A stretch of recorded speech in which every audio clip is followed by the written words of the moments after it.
Hope my battery lasts. Okay. Okay, everyone. This is Tai Chi Paradigm for Parkinson's. It's Thursday in the AM, and wherever you are, it might be a different time, but we're going to go through some of the drills again. Last time we went through quite a bit of the postures and so forth. So let's begin by standing in our shoulder width position, hands up in the hoop position. That's the geometry position, and we're turning to the right and left. Okay, so we're going to turn 1, 2, 3, 1, 2, 3, 1, 2, 3, 1, 2, 3, 1, 2, 3, 1, 2, 3, 1, 2, and stop. So we're turning because we want to kind of free up our body to rotate in a direction, because the body has to be moved in order for you to get circulation, and also to avoid some of the stiffness and tension that we have in the body. So it's not a forceful thing. It's just a gentle turn, and you have to kind of mindfully control that movement and try not to do it too fast, because if you're not used to it, you could maybe hurt yourself. So, and then here, this is the image. This is mirror image, and we're going to go toward the fingertips. 1, 2, 3. 1, 2, 3. 1, 2, 3. 1, 2, 3. 1, 2, 3. 1, 2, and stop. Okay? Hands up. Reach down. 1, 2, 3, go to your right, 2, 3, go to your left, 2, 3, center, breathe in, breathe out. Hands up, reach down, 1, 2, 3, to your right, 2, 3, to your left, 2, 3, center, inhale, exhale. Okay, one more time. Hands up. Reach down. 1, 2, 3. To your right. 2, 3. To your left.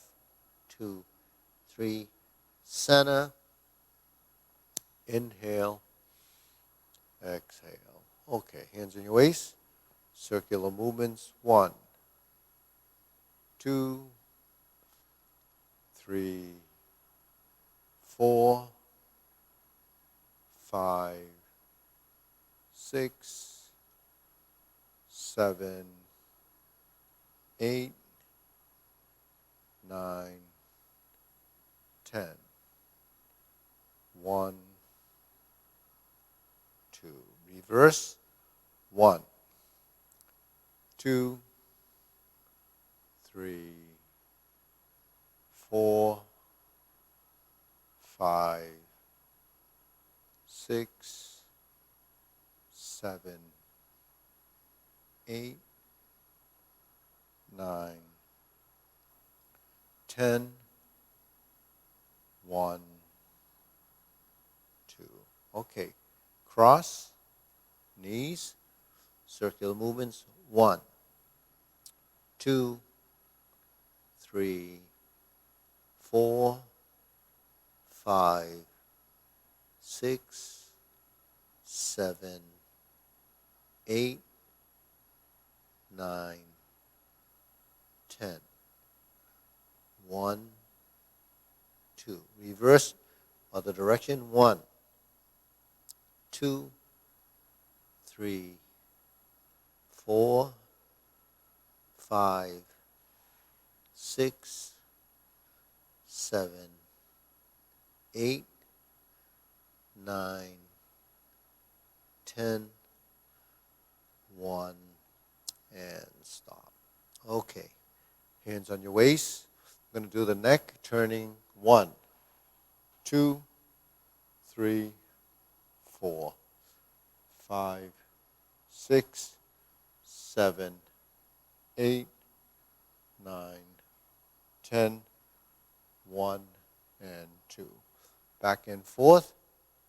1, 2, 3, 4, 5, 6, 7, 8, 9, 10, 1, 2, center, tilt to the side, 1, 2, 3, 4, 5, 6, 7, 8, 9, 10, 1, 2, center, down, rotating, 1, 2, and we're at the center, and we go the other way, 1, 2, 3. Hands up, pull in, up on your toes, and down. Inhale, exhale. Inhale, exhale. Okay, one more set. Inhale, exhale. Okay, spread your feet. Now we're going to turn the torso again. 1, 2. Now swing your arms. Get that free swing of the arms so you get the blood sort of going right to your fingertips. Or your arms will relax so there's no tension. Just let it go.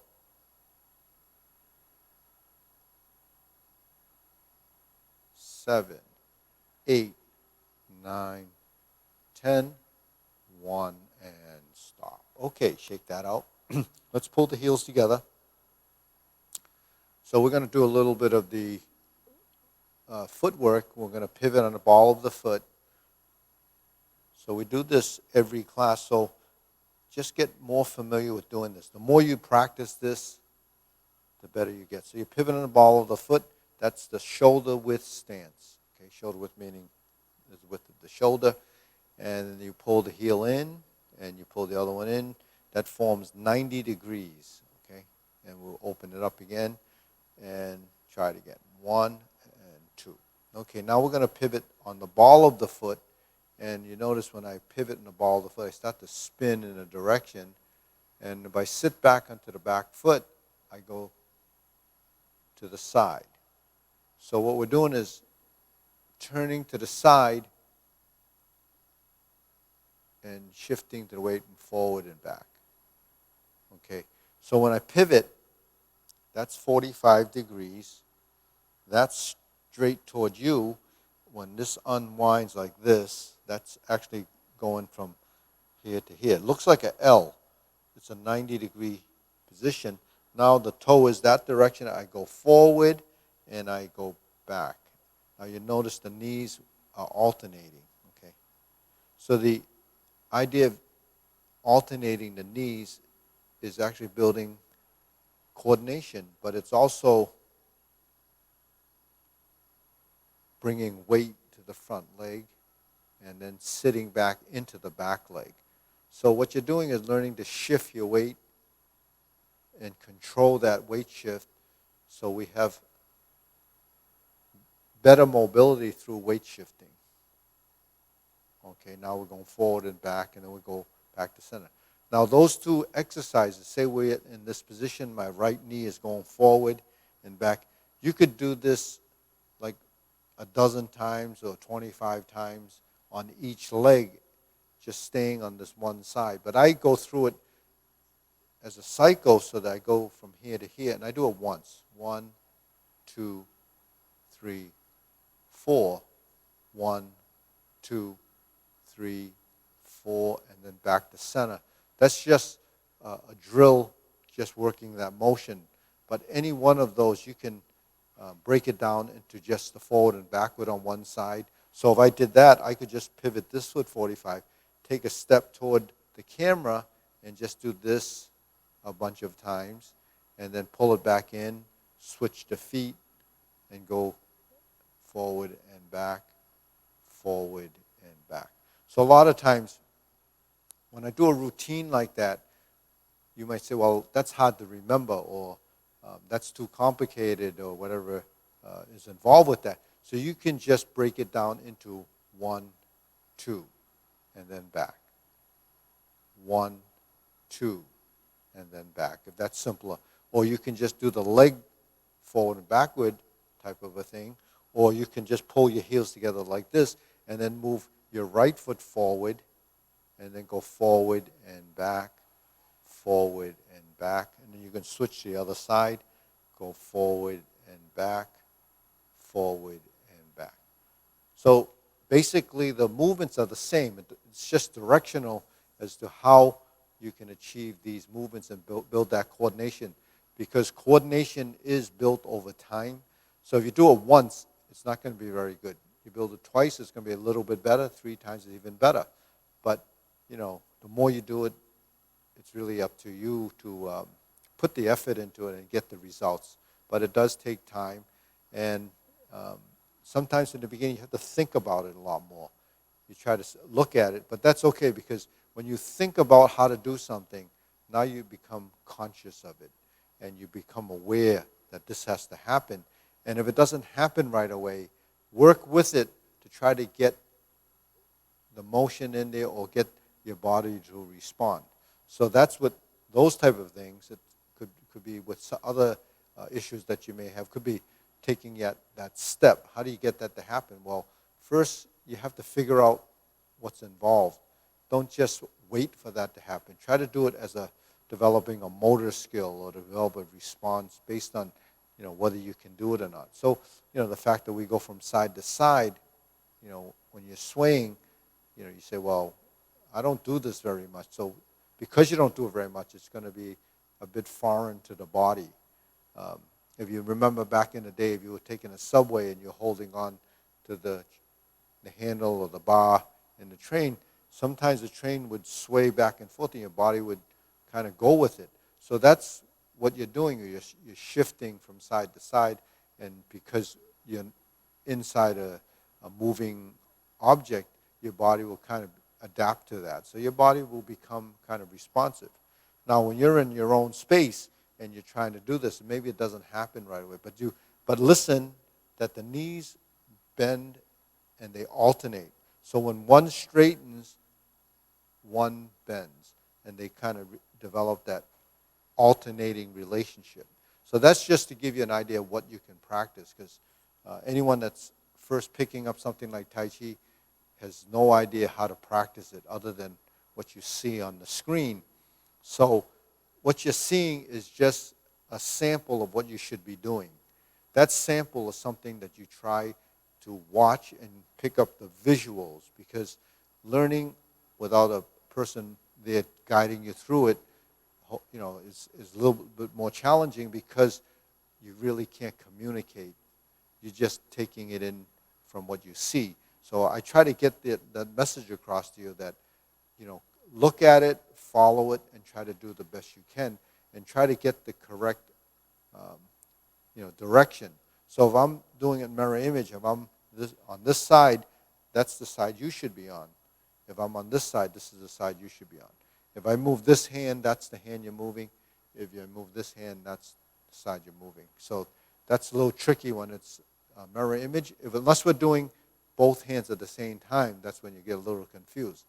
Now, if I'm doing it like this is a mirror image, just like I was facing you. But now you see my back. On the back side, you're on the same side. Okay? So if I stand here like this and I go this way and this way, you could see my arm is going out. If I go this way, you could see that there's no guessing which side goes for. Okay? Now if I go like this, just follow the hand. It comes toward my ear. This one comes toward my ear. Okay, this goes down toward my waist. This comes to shoulder. This comes to eye level. But my hands can turn out. Then you see the palms facing out. Just like if I bring my elbows down, my palms are facing out. Facing down. Palms are facing down. So use the references, because sometimes when you're first watching, you don't know what you should be looking at. So you might look at my elbow, but then you didn't pay attention to the hand, whether it's out or in. You might look at my back of my hand, and you didn't realize whether it's the elbow up or down. So these are just things that you pick up on from seeing it enough. If you don't see it enough, then you're always starting from square one. So that's a little bit difficult to do. Okay, now we're going to go into the circling exercise. Let's do this first. Circular movements. So we're going to do some of the drills that we haven't done some of the times in class because we're working a lot on walking and turning of the body and changing direction. So this is getting your hands in a circular motion, and then we're going to turn it the opposite way.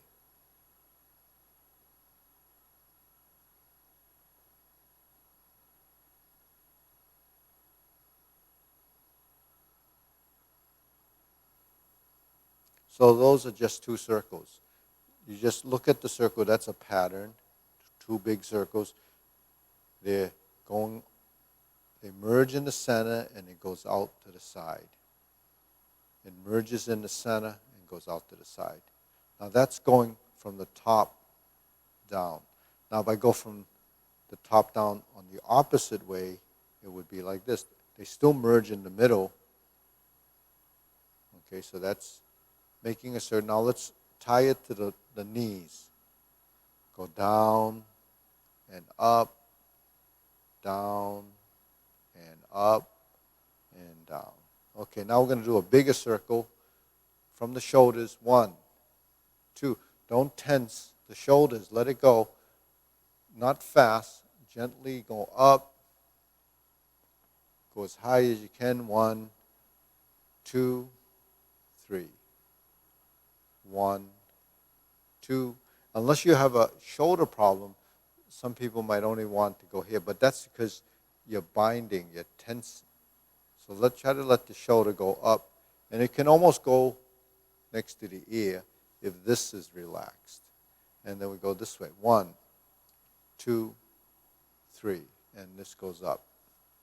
1, 2, 3. 1, 2, 3. 1, 2, 3. 1, 2, 3. 1, 2, and stop. Okay, here we are. Big movement all the way to the top and opposite way. So that helps loosen up the shoulder a bit. But this area over here in the back, move and help. Hopefully you can get a range of motion so you can get more relaxed in this area and get it to move like this. And that'll actually work this whole area and bring better circulation in and release some of that tension that's here and in the back. Okay, so from there we're going to go into this back and forth movement. 1, 2, 3, 4. 1, 2, 3, 4. 1, 2, 3, and stop. Now we're going to go to the other side. Okay, here. 1, 2, 3, 4. 1, 2, 3, 4. 1, 2, 3, and 4. So the purpose of that is to get the upper body sort of free swinging so you're used to letting your arms go. Because sometimes when people walk, they kind of tense the upper body and then they just move their hands. So that's actually not a good balance mechanism to keep your upper body stiff and the lower body trying to walk. You should try to get the upper body and the lower body moving like this. And you don't have to do hours and hours of this. You just have to do this half a dozen, couple of dozen times, several times a week or every day, and just get used to it. You do a little every day. That's what you need to do. You're here. 1, 2. Now this is going out to the side. You see my hands? So this goes out to there, and the leg goes opposite, and it comes back in. 1, 2, 1, 2, 1, 2, 1, and 2. Now we're going the other way. Out, in, out, in, out, in, out, in, out, and in. Okay, so counterbalancing your movement. When the hands go that way, there's a balance. If they both go this way, that becomes an imbalance because you can become heavy on this side because everything went in that direction. So that takes the whole body over there. Whereas if I go like this, I'm kind of centered between that and that. So that's balancing motion, keeping your center of mass balanced with a counteraction. You know, it's like a weight. You know, it's like a fulcrum. There's a pivot point, and then depending on how much weight you have on either side, it's going to determine which way it's going to tilt or move. So that's what happens with our body. We develop this mechanism for balance, just like a balance beam, and it's used to weigh things. The old scales that they use to measure things is really based on balance. You put this weight here, the equal amount should be on the other side.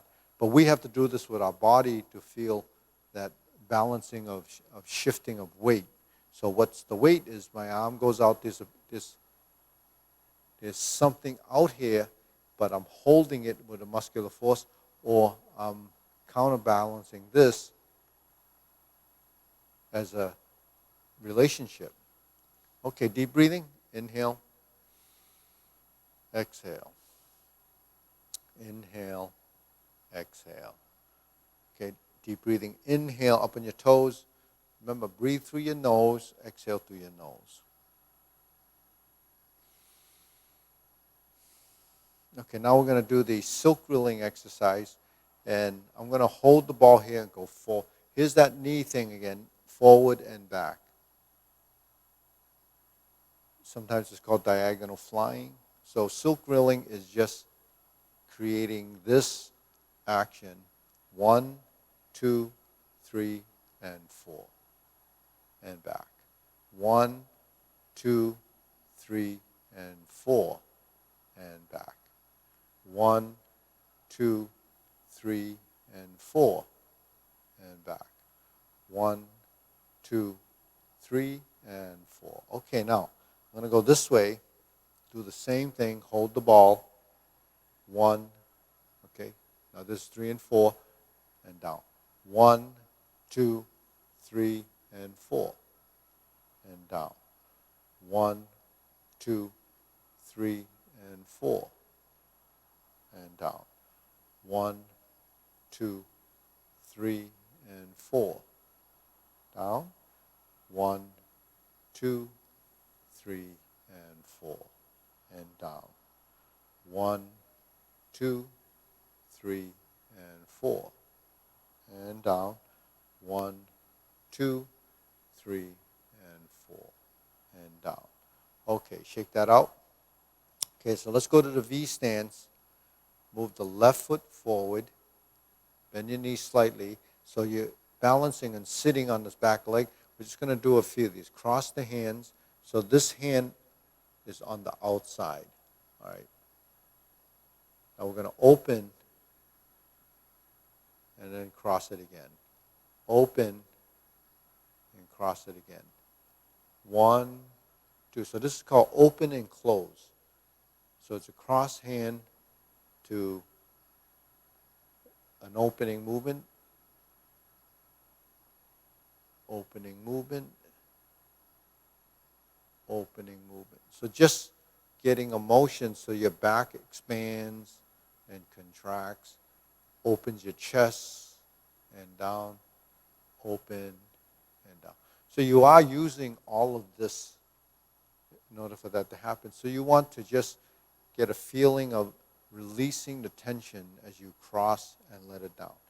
1, 2, 3, 4.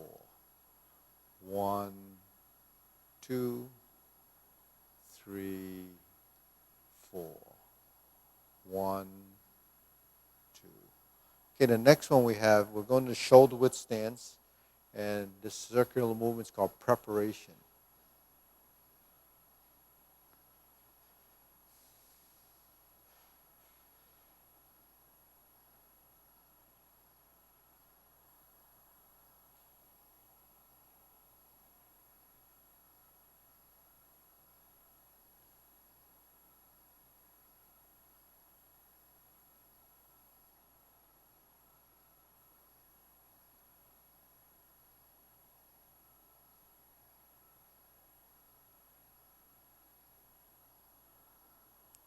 Okay, now we're going to go into a stillness movement. So we just hold the arms. So this is sometimes called standing meditation, but it's really just to develop some muscle memory in a position and hold it there. So your hands are open like this and there. So this is called the lower hoop.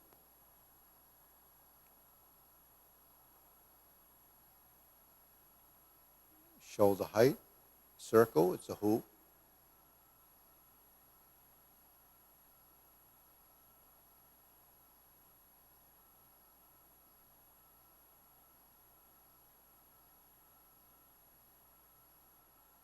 Elbows down, that's a vertical elbow. You can kind of hold the small ball here. It's kind of cupped, fingertips spread gently, that's it. You notice, you see the triangle between the palms? You see that triangle here?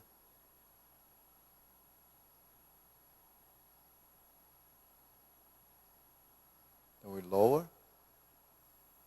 Just straighten everything up. Everything goes straight. Lift the back. Knees are straightening, elbows are straightening.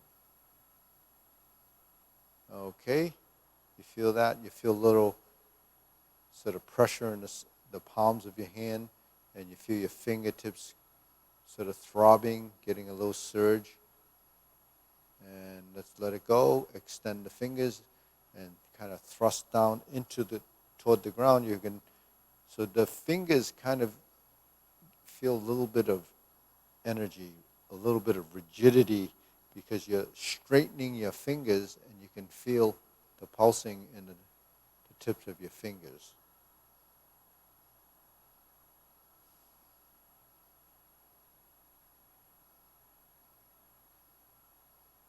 And then we do a deep breath. Inhale.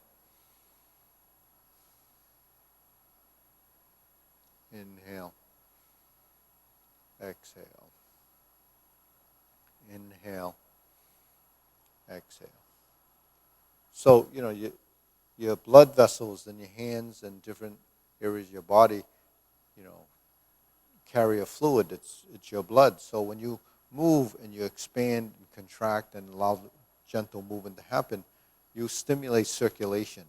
So you want to stimulate circulation in order to bring more oxygen to your body, more oxygen to your brain, bring nutrients to this on a cellular level. But the thing is, you need to move and for this to happen. If you're just tense, you will use a lot of energy to create that tension.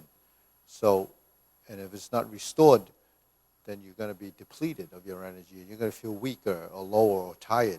So really, replenishing and getting good circulation is important, just to maintain, sort of some body energy and circulation, so that you won't feel sluggish. If you sit around and not do anything, you could just fall asleep from just. It's kind of like a boredom, but the thing is, you need to get the circulation up into the head, so then it wakes you up. Okay, so we want to learn to do that through breath and movement and holding these positions. Even though it's like we're not doing anything, the body is still very involved. Your mind is involved, and you're paying attention to these shapes. Okay, so that's the geometry of position. We have the hoop, that's horizontal.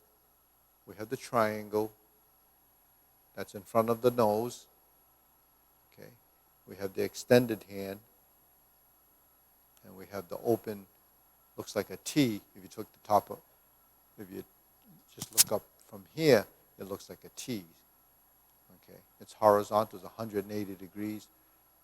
That's palm down, and that's how we do the deep breathing when we go down.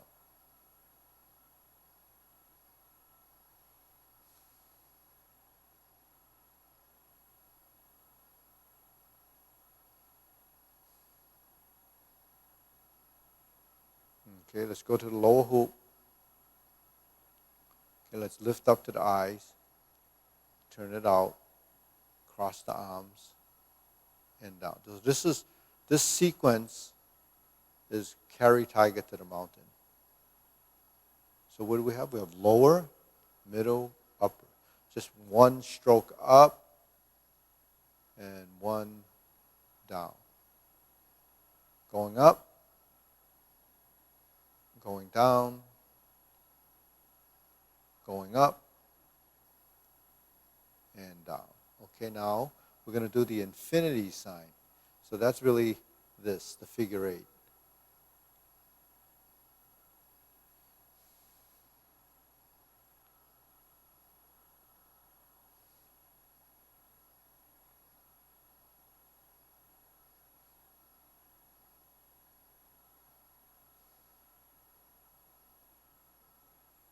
Okay, good. Now we're going to be like this and form the fist.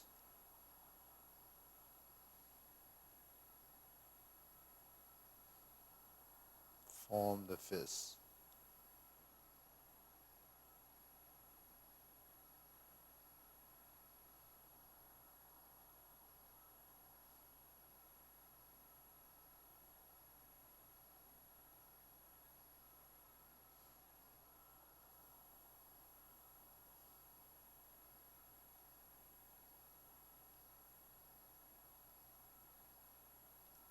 Okay, good. Now we're going to bring the palms together and strum the lute.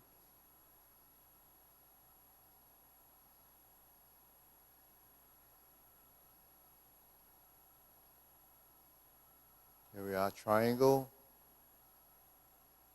This is the right side. That's your left side. Right side, left side. So what does that actually mean? If you look from the side view, left side is in front of the other hand.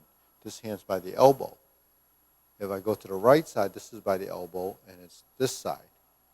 Now if I bring my foot forward, there's your right side position. If I bring my left foot forward, here's your left side position. Okay, now if I did this, here's the horizontal, and here's the vertical. Here's the press, and here's the vertical. Here's the press, and here's the vertical. Oh, we switch sides. Here's the vertical. Here's the press. Here's the vertical. Here's the horizontal. Here's the forward position. Here's the press. Here's the vertical position. There's vertical right, horizontal right, press with the left. So the hands joining, this is together when we're like this, but this is 90 degrees to each other. So the fingertips are facing that way and this way. And we turn like this, look in the mirror, we're same cross hand position, and look at where the thumb is. It's on the right on the center line from the nose. Look where the middle finger is in front of the nose. Put the middle finger and the thumb together and lean forward. There's your center line, and there's your forward and back movement. That's press. There's vertical. There's press. So if you take the press away, you have a horizontal elbow.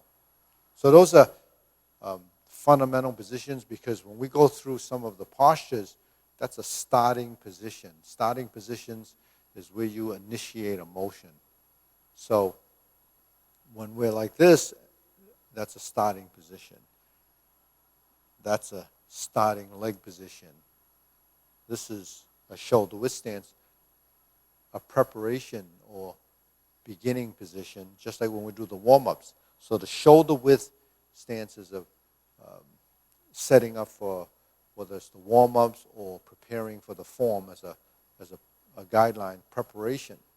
So when we're in this position, we're in the shoulder width position, we did this, that's an opening movement in the parallel stance. Okay. Now we took a foot forward or a step forward, pivoting this foot and getting the left side forward. You can see that there's the 90, there's the square, here's the 45, here's the left foot forward, here's the left hand up, here's the round out, here's the press. Okay, so we just went over those items. So you have, this is a starting position, and that's done. Here's a starting position, and go forward, and then back. Okay, so that's the starting position on the left side, preparation. Now we go to the right side. Here's the vertical, here's the press. Okay, now if I sit back, I can hold the hands or go back to this. Okay, so that's those two movements. Now one of the next postures is called grasp the sparrow's tail. So we did a bunch of movements earlier where you have vertical, horizontal. Those are just groupings of movements that show up in the form as a transition, or it's called carry tiger to the mountain. But the first posture you learn actually after the beginning style is actually called grasp the sparrow's tail. So we have the right foot forward, and we have the right horizontal. We have the press. Now we separate the hands and align them so that they're connected at the wrist. You see they're connected at the wrist.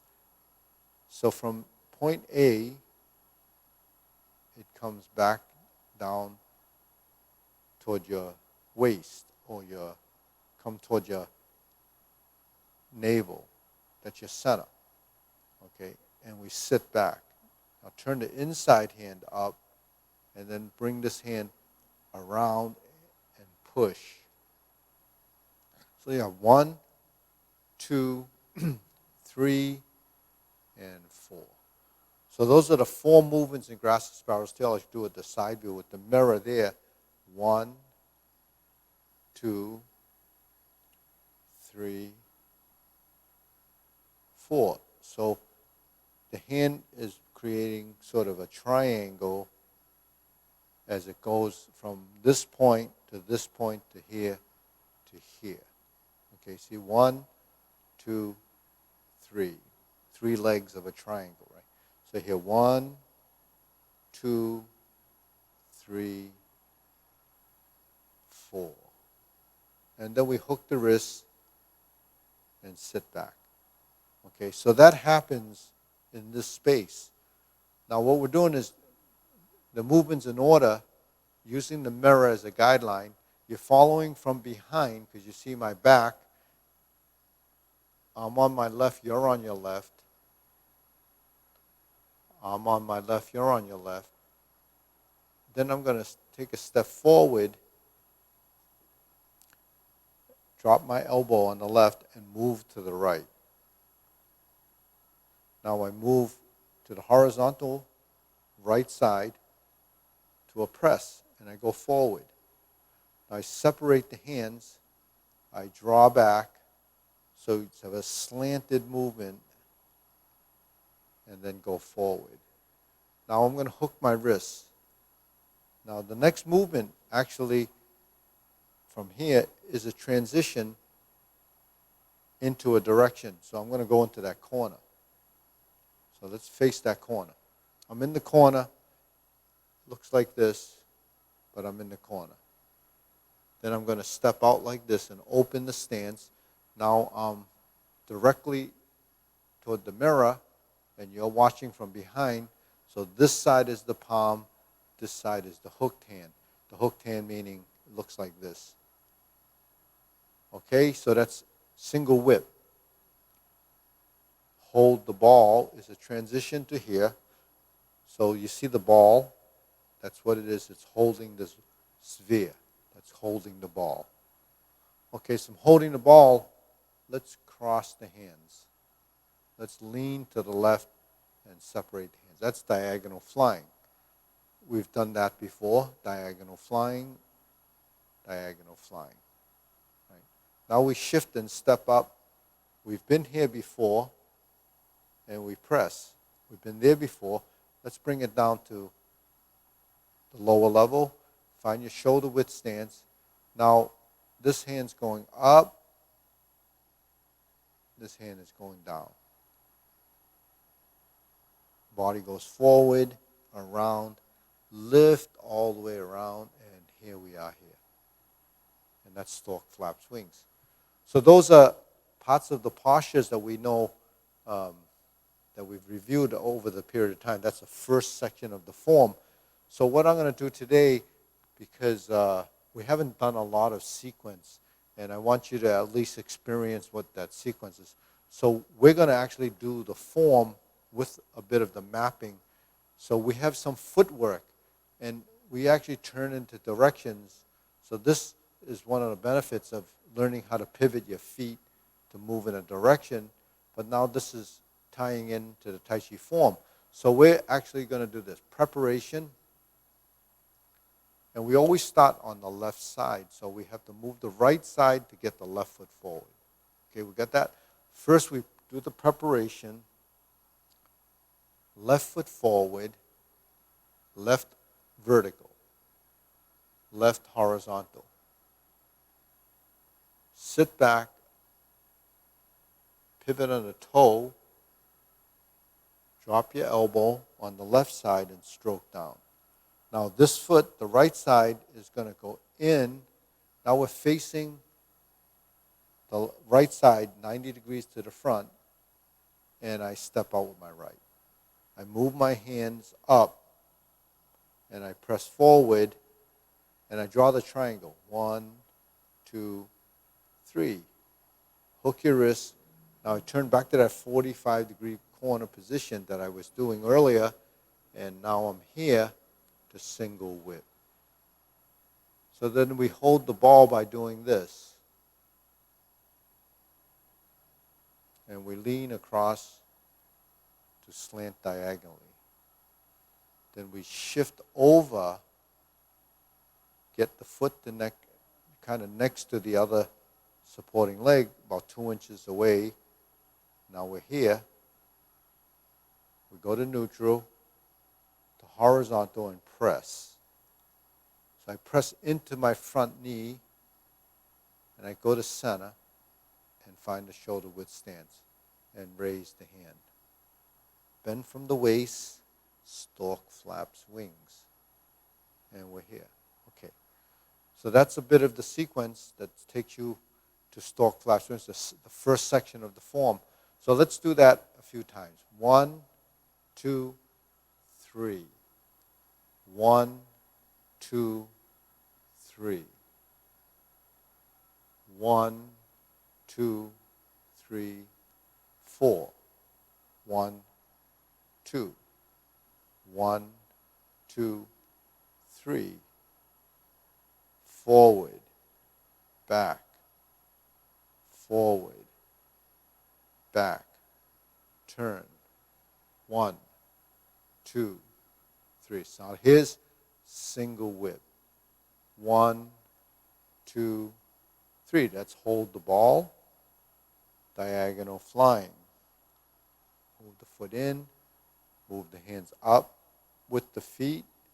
Same side, right side. 1. Shift. 2. Here we are here. Now this is about forehead level. We're going to bend from the waist and lift up until we get to here, and we're see, stork flaps the wings.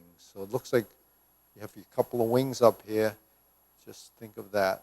And we have neutral to that. So that's a sequence.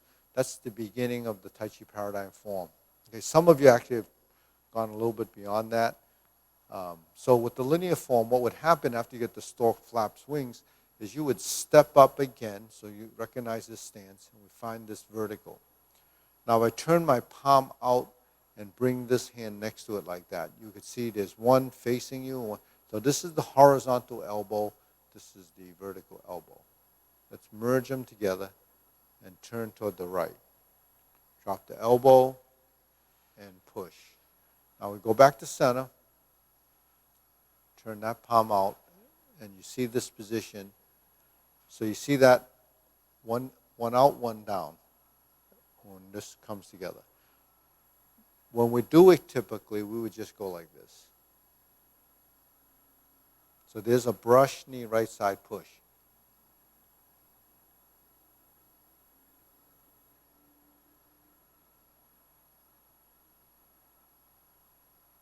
There's your brush knee, right side push. So the only way to kind of memorize these kind of sequences is to do it over and over again. So you have to learn the pattern of movement. Patterns are consistently throughout all the movements that we do in different forms, different shapes, different elbow positions, which I use a lot as a description: vertical and horizontal, vertical and horizontal. Elbow kind of determines the direction of movement. So this is vertical elbow. This is, I call it the horizontal elbow. It's not quite horizontal as you would use a level to level. It's horizontal in the sense that the elbow is pointing out to the side. Directionally, it's kind of in a horizontal direction. So that's just really to identify with. Don't get fixated on say, well, that's not perfectly vertical. It just means elbow down, elbow out. And because the elbow dictates a lot of movements directionally, and if you can understand that concept, then the elbow will help you, it would lead you through the movements. The other thing that leads you through the movement is your center line and your nose. Your nose always faces the direction that you're headed, so that it gives you the visuals. Okay, so that was the preparation at the beginning of the form. So we're going to go through that one more time. 1, 2, 3. 1, 2, 3. 1, 2, 3, and step. Now we're on the right side, but we have to fix the hands so that you transition over to the right side, and we do the grass to sparrow's tail. Then we toe out and hook your wrists to set up this, open the stance to single whip. This is hold the ball. This is diagonal flying. This is shift and step up, shift and press, shift and step. Raise the hand. Bend from the waist, stork flaps wings. If we went up to the right side, brush knee. Now this is opposite. I have my left foot forward, and I have my right hand rounded. I turn in the direction of the elbow. I flip the hands, and then I push and brush. If I were to repeat that, it's 1, 2, 3, 4, and 5. Okay, shake that off. So that's quite a bit of posture. That's what happens when we do that linear form. If we were to map that out, like we said, the first movement is 1, 2, 3, 4, and we turn. Now, you're familiar with kicking the heel out? Familiar with dropping your elbow and here. Now, once we're here, we have this forward position, 1, backward position, 2, forward position, 3, backward position, 4, and you hook, and here we are turning back to the front. Okay, then we hold the ball. So that footwork in there is actually something of value because we're here turning and turning. Now if I want to turn back towards you, I would pivot my foot. If I want to turn again, I would pivot my foot. So kind of recapping the pivoting of the feet, if I go this way or this way, I can pivot and turn. Pivot and turn. Pivot and turn. So when you pivot and turn, what do? You're turning your hips over to here, and that's a T stance, or 90 degrees to here. So that's how you steer in your direction. Now we've been walking forward and then backwards. So as a drill, I wanted you to practice the 1, 2, 3, 1, 2, 3, 1, 2, 3, and back. 1, 2, 3, and back. So you always start with your right, and you go 1, 2, 3, then you go back 1, 2, 3. So it might be a little bit confusing going backwards, but just get the forward movement like this, and if you go another 4, 3, you would be like that. So that just gives you that coordination where the opposite hand goes forward, back, and forward, and then as you shift back, you have to leave that there, and then you go 1, 2, 3, 1, 2, 3. The backward one's a little bit trickier. Now, we were using a circle as well. So we go clockwise like this and counterclockwise this, and I'm going to use the mirror because I think you can't see clockwise when you're doing it opposite. So here's clockwise here, and this is counterclockwise. So if I go forward, it's 1, 2, 3, 1, 2, 3, 1, 2, 3, 1, 2, 3, 1, 2, 3. So that gives you the forward-backward movements with the clockwise, counterclockwise rotation. The other thing we did was to go across and then backwards so we can change directions. 1, 2, 3. But we're going to take the circle and keep it in the same direction. 1, 2, 3, 1, 2, 3, 1, 2, 3, 1, 2, 3, 1, 2, 3. So initially I showed you this as a diamond pattern, but it might be a little difficult to define that pattern in space. So what you can do is just do it in directional changes, maybe in sets of 3. In other words, if I went 1, 2, 3, then I just veered off and then step this way and then veer off. It just changes directions, but it gives you an idea that you can work in triangles or squares. If I went like this, that's the square is really the diamond.